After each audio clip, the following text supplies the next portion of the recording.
విశాఖపట్నంలో డ్వాక్రా సంఘాల రీసోర్స్ పర్సన్స్ పెద్ద ఎత్తున ఆందోళన చేపట్టారు.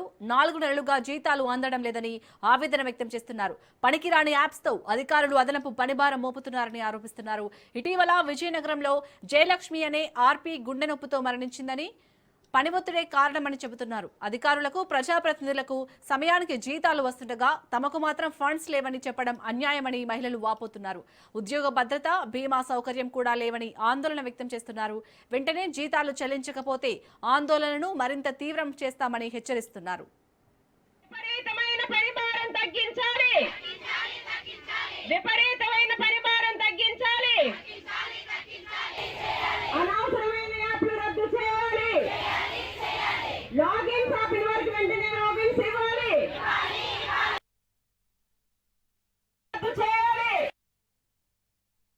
నాలుగు నెలల నుంచి జీతాలు లేకుండా పనులు ఎలా చేస్తాము?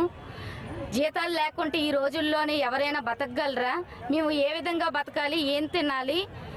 పిల్లల ఫీజు ఎలా కట్టుకోవాలి? మా మెయింటెనెన్స్ ఎలాగా చేయాలి చెప్పండి.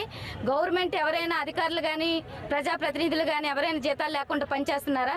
మేము జీతాలు అడిగేసరికి అమ్మ అమౌంట్లు లేవు, అమౌంట్లు వచ్చాక మీకు ఇస్తాము అనేసి అంటున్నారు.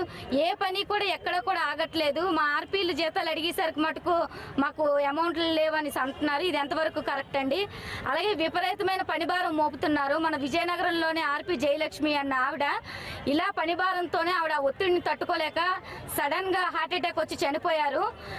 అలాగే ఆర్పీలకి ఇంత పనికిరాని యాప్లన్నీ పెట్టి పని ఒత్తిడి చేస్తున్నారు. దీనివల్ల మానసికంగానే శారీరకంగా కానీ ఆర్పీలు అందరూ కృంగిపోతున్నారు, హాస్పిటల్ పాలవుతున్నారు.